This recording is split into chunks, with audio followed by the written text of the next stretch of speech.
Hi, welcome to what Realtors Don't Tell You. Today we're going to share with you a little more on what boundary surveys are and the importance of a boundary survey in purchasing a lot or a home. One of the questions that you have the right to ask before you purchase or before you buy a home or a lot is, has there been a boundary survey completed? With that question, of course, the realtor and the buyer, the seller, would need to answer yes, there has been a survey, or no, there is not. And then there can be a discussion for further on as far as is it important to have one, and how much do they really cost. Hopefully some of the things which we will tell you will answer those questions. A boundary survey, as you can see here, shows the boundary of the parcel that you've purchased, and that in this example is shown by the yellow line. That is the boundary, and that is what you're purchasing. This tells you the area, the location, and some of the things. Again, the boundary is being shown by the yellow line, and this depicts a little bit of what's happening. I'm going to come here and scale in a little bit, and then I'll be able to pan and give a little description of what's going on. Before I do that, I'd like to just come over here, and this shows a vicinity map is what this is called. Of course, it shows you the property in relationship to a variety of roads, Higbee Road, South Bay Road, etc. But this is a topography map, and this we'll talk on a later segment. But as you can see, the property drops from Higbee Road into South Bay, part of the Big Moose Lake. This ground, of course, being that it's very long and large, is not going to be a real problem. But if it was a small lot and it dropped that quickly, of course, we'll talk later on how that could be costly in placing a home in that type of a scale. But coming back here, I just want to give some highlights on a boundary survey. As you've noticed and as we've talked about, the yellow lines represent the boundary. The bearings and the distances represent what you can anticipate. This line here, this point here, they found a 2-inch angle iron, and you travel 112 feet or 100.12 feet here to a second angle iron, and you'd be able to pull a tape and get very close to that distance. Again, you can visibly see what's on these corners, and that would be one of the questions in addition that I would ask is, are there corners placed on each of the areas so you can visibly see your property before you purchased. You can see here that this ground is 3.156 acres, so it's a fairly large piece. It tells us who it is owned by, located, in the county recorder at a different location where you could get that material. Be aware that 1 acre equals 43,560 square feet. As you can see here, the area is 137,491 square feet.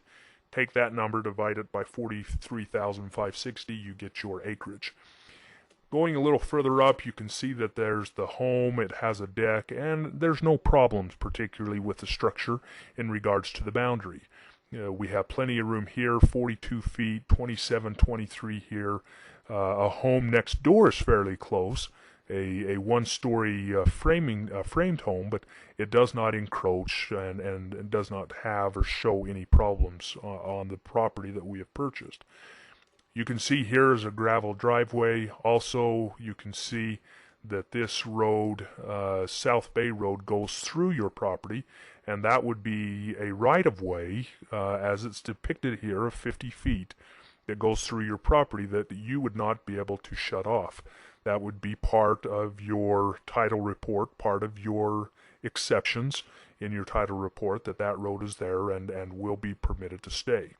It tells you what they're locating on each of the corners, as well as, of course, it ties back into Higbee Road, where it gives you your POB, which is the point of beginning.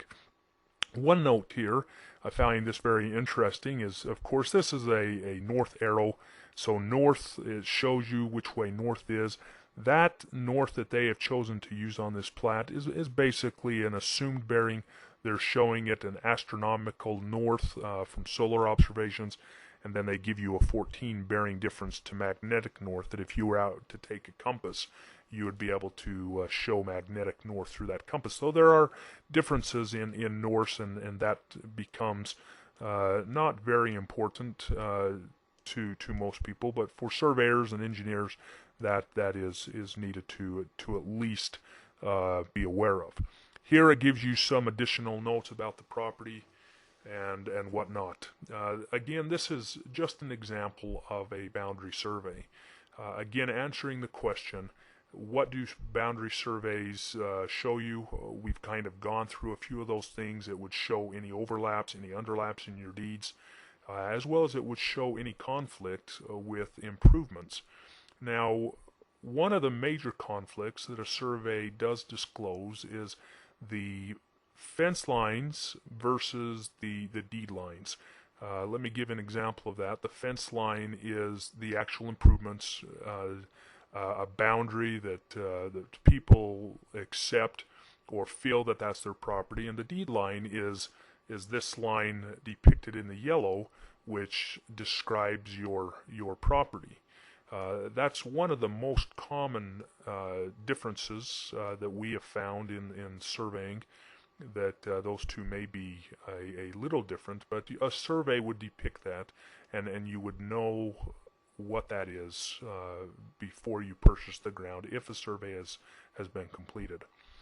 Now, if a survey has not been completed, then you certainly have the right, as part of your due diligence, to request a survey.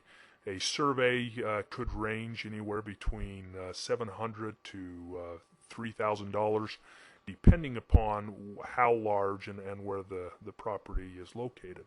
In most cases where there is a subdivision and you've purchased all of Lot 4 of a certain subdivision, those mean, or that tells you by that very question, it tells you that has been surveyed once before and has been subdivided, and there should be some control that the surveyor could give you a reasonably quick turnaround as well as a break in cost because of that. Who is to pay for it? That's again negotiated in your contract. Sometimes I have seen where both people pay for it, both the seller and the buyer, but again, that's determined by your real estate contract. A survey is in my opinion very important. Obviously, we are land surveyors, and we highly recommend surveys to know where your boundaries are. Let me share an example of one of the situations that we have ran into. A buyer was selling a piece of ground where they thought that they had approximately 14.5 acres to sell. And they determined with the seller that they were going to sell the ground based upon a price per acreage.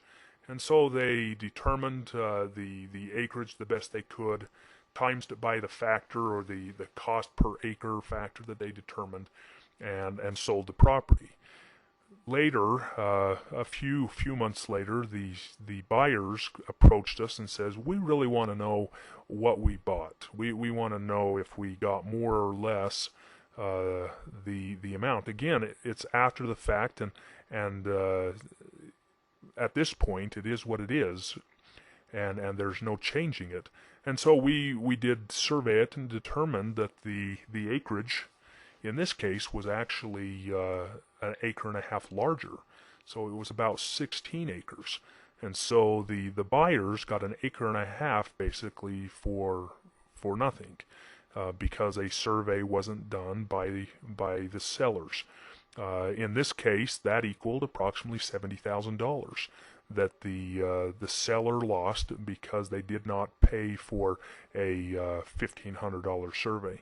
So again, very important, especially when you're buying ground, to know the boundaries. A boundary survey is going to tell you that. It's going to tell you the things that I have depicted here, and certainly in our opinion very important.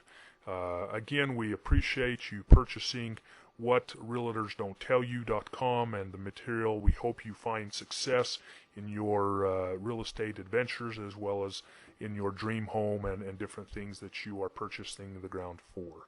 We again appreciate it. If you have any questions, please feel free to email us on the email provided on the website. Thank you and have a good day.